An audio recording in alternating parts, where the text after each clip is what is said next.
Hello and welcome to today's September 30th daily news report, as well as ongoing stimulus package information video. If you're a subscribed member of my community, then welcome back. And if you're not, consider subscribing right now so I can keep you up to date on what's going on in Washington, D.C., the next stimulus package, the government shutdown, the U.S. economy, money, investing, and much, much more.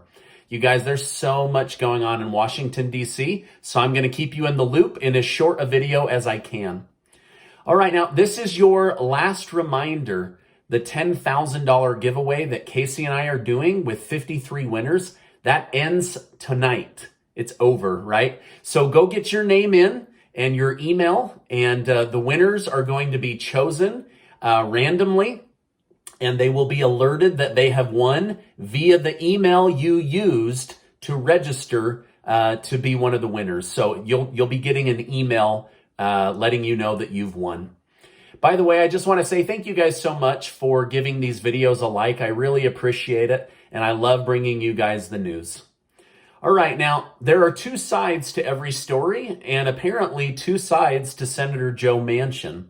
In the past 24 hours, Joe Manchin has said he will support Pelosi's $3.5 trillion stimulus package if the Hyde Amendment is put into the reconciliation bill. Now, the Hyde Amendment is basically a bill that ensures the federal government never uses taxpayer money to fund abortions. Manchin said if the Hyde Amendment is included, he is open to looking at the $3.5 trillion bill. So Pelosi is going to have to decide whether to include that or not. He said if it's not included, then as far as he's concerned, this new bill is dead on arrival. Then, a few hours later, Senator Manchin said he's willing to look at the bill if Democrats in the House will lower the price tag down to $1.5 trillion. So he wants them to cut $2 trillion worth of spending and bring the bill back closer to what it was originally, which was $1.7 trillion before Bernie Sanders increased it to $3.5 trillion. Now, Manchin put out a statement. He said, every member of Congress has a solemn duty to vote for what they believe is best for the country and the American people, not their political party. Respectfully, as I have said for months, I can't support $3.5 trillion more in spending when we've already spent $5.4 trillion since last March. At some point, all of us, regardless of party, must ask the simple question, how much is enough? So Manchin is very opposed to the price tag of $3.5 trillion, but says he's willing to support $1.5 trillion right now, like right away. Let's do it, right? Manchin worries may be unfounded, though, because President Biden has promised the $3.5 trillion spending bill will cost $0. So Biden is saying $3.5 trillion actually equals zero, okay? And we know we can trust Biden with this. But this is how they came to that conclusion.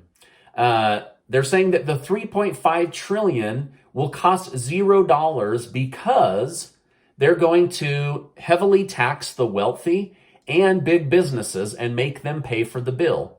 Now, House Speaker Nancy Pelosi has also promised the American people that the $3.5 trillion will cost $0.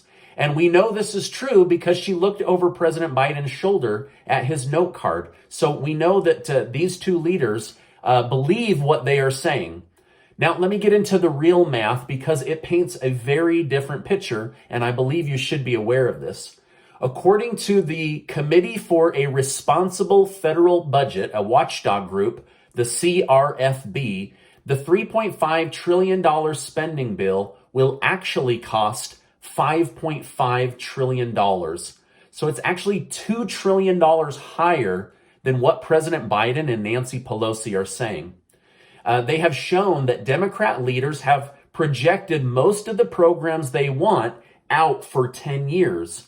However, on many of the more expensive programs, they only went out 3 or 5 years. When you take these out the full 10 years, the $3.5 trillion stimulus package is actually $5.5 trillion and will add $3 trillion to the national debt, which President Biden and Speaker Pelosi have both said won't add 1 penny to the national debt. According to this watchdog group, they're totally wrong.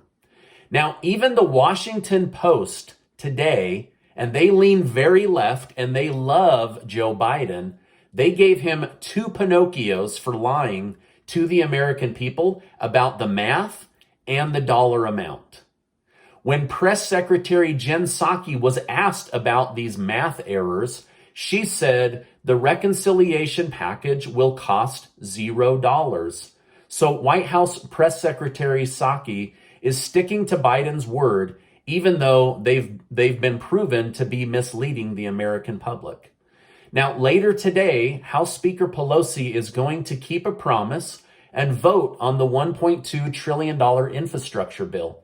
She already knows it has almost a 0 chance of passing, but she said, I'll be able to say, hey, I kept my promise, right? So she's going to keep her promise to hold a vote, but she 100% expects the vote to fail.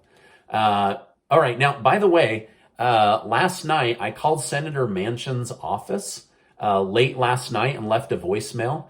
I told him that if he's going to shrink the bill, to shrink it, but not to block a stimulus check. And then I pointed out how many economists are showing that about 25 million Americans still need help and would benefit from a stimulus check. I then, on this voicemail, mathematically walked him through how a $1,000 stimulus check would cost $25 billion and a $2,000 stimulus check would cost $50 billion, and that is basically peanuts compared to what the Democrats are wanting to spend. Now, I have no idea if he'll get this message or it will, get through to him, but I want you guys to know that I'm trying to help people in the community. And so the best I could do was, talk to his voicemail. All right, now on the flip side, Senator Elizabeth Warren has finally talked about the stimulus package. She's been quiet all summer long. She thinks the stimulus package needs to be bigger. So she said 3.5 trillion, that's nothing. We need to go bigger, right? She says we can't get the Biden agenda done with this little of money, saying that the $3.5 trillion is very small. It's not big enough. She said, what we've all talked about as Democrats are things we need to get done, and we need to do that with a realistic price tag. We are all Democrats, and we know what we need to get done. Everything on that list is something we want. So basically, she's saying Joe Manchin isn't living in reality with a $1.5 trillion price tag. And others are saying, hey, you're not living in reality with a $6 trillion, right? So it seems that Warren is leaning towards Bernie Sanders and Representative Jayapal in that they both want to go bigger. Now, 2 of the 3 have mentioned that they believe that the stimulus package should be $6 trillion, right? Which is even bigger than any package that's ever passed, right? So the 3.5 trillion is already on track to set a record as the largest bill ever passed, and they want to nearly double it. So we'll see what ends up happening with Senator Sanders, who is in charge of the stimulus package and the anti-poverty measure. We'll see what they actually do to fight poverty and help the American people. Okay, now it looks like the fear of the U.S. government shutting down and defaulting on their debt is no longer a fear.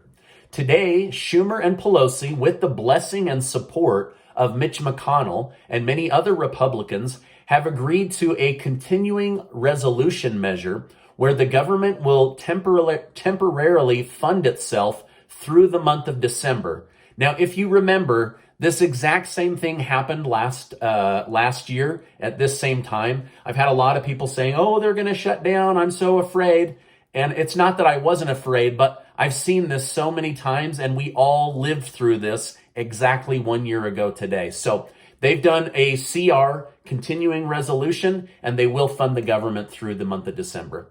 So it appears that the fear of the government shutdown is over, and we can all breathe a breath of relief, right?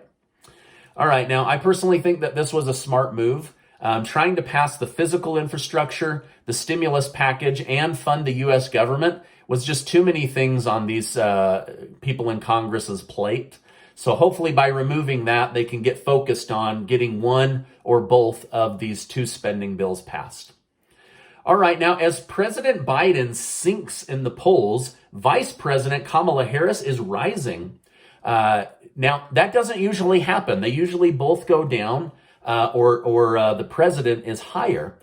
When asked why Kamala Harris is rising in the polls despite the border crisis she is in charge of, one Democrat analyst simply said she is rising because she isn't Joe Biden, and she hasn't given the public new reasons to be happy or mad at her. So just by not being Joe Biden and not giving the public reasons to be mad, she's going up in the polls right now.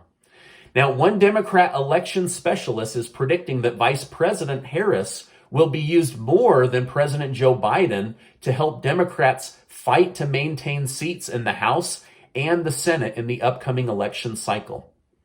All right, now on some good news, coronavirus cases are dropping quickly.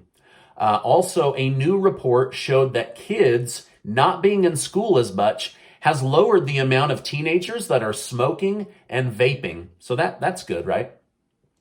All right, now China, the United Kingdom, and parts of Europe are saying 70s-like inflation is coming, meaning the 1970s. They are saying that the cost of energy is about to go up, way up, and that they are saying that they will have to resort to possible rationing of gas and electricity. Parts of Europe are expecting to see electric bills rise by 10 to 17% per month. On top of this, Russia is planning to hoard oil and energy for their own citizens, their own country. Now, what no one is saying is that all of these things happening in Europe, the United Kingdom, China, and Russia are most likely coming to the United States as well. In order to stop energy prices from going sky high, the Biden administration may need to fire up the coal mines and the burning plants in order to create more energy. Now, this would be in direct contradiction to everything the Biden agenda stands for, but if he doesn't fire these back up, his approval rating will sink as Americans' energy prices go up. So this could be very, very bad for his presidency, as anytime it hits the American people's wallet, they are not happy. So hopefully they will get out in front of this right away, because I don't want my energy bills going up. Do you? I already know the answer is no. Okay. Now, as much as the world wants to go green overnight, it looks like there is still very much a place for fossil fuels for now, which is why I'm glad I'm still holding on to several of the energy companies in my stock portfolio. By the way, you can go look at old videos. All those energy companies that I told you about, they're at a really great price right now and will likely go up as energy prices go up. Okay, now China is telling their energy minister to start to secure all forms of energy in as much quantity as possible. China is also bracing for the collapse of their largest real estate group, Evergrande, which makes up 30% of China's GDP. Now, some economists are saying we are about to see that China is a giant Ponzi scheme, and the ripples of this company filing for bankruptcy and defaulting are going to be felt by the entire world, that it could further disrupt supply chains and could make life even harder. Now, I'm hoping by having this knowledge, governments are able to insulate us from this situation, but their 30% of their GDP is linked to one sector, and that sector is about to go bankrupt. So I'm hoping that there's not a major fallout around the world, but my job is to bring you guys the news, and this is in the news big time. All right, now I found out the reason so many ships are sitting in New York waters. It's because shipping yards are having staffing shortages. Perhaps some of the medical workers that were fired for refusing a forced vaccine could go work for these shipping yards. Although, what a waste of medical skill and knowledge, right? Anyway, that's what's going on. That's why all those ships are sitting off the coast of New York right now. All right, now this is my update for today. As I know more, I will definitely come on and share more. There is so much going on in Washington, D.C. Lots of fighting, things going forward, things falling apart, votes happening that kind of don't really even need to be happening because they're a waste of time. I'm hoping these guys can come together because the American people, it's very hard to plan for the future when you're on shaky ground, right? And so that I'm trying to bring you guys the most honest and up-to-date information so you guys can, plan for your lives and the holidays and everything. But this is what's going on in the news, and it's a lot, right? So anyway, I'll be here all week to continue to keep you updated on what's going on. It was good to see Senator Warren come out in support of getting this done. She was a big proponent of $2,000 stimulus checks for month after month after month. And then she just kind of went quiet. So it's good to see her back on the scene now. All right, now, Casey and I aren't super rich, but we're doing our best to share some of that marketing revenue with you guys. We're giving away $10,000 in cash. We're investing in you. We believe in you. We appreciate you. That's going to be divided up over 53 winners. So get your name in. I wish I could give away more. I am working with different sponsors for next month to put something together to try to be helpful while we wait for the government leaders to get their acts together. I'll make sure to leave a link below. Now, before you go, I want to tell you something that's totally free, and maybe you could pass it on to other people. But I just want to remind you that you are amazing. And I really appreciate you being in my community. I hope you enjoy receiving this news from me, and I will see you on the next video.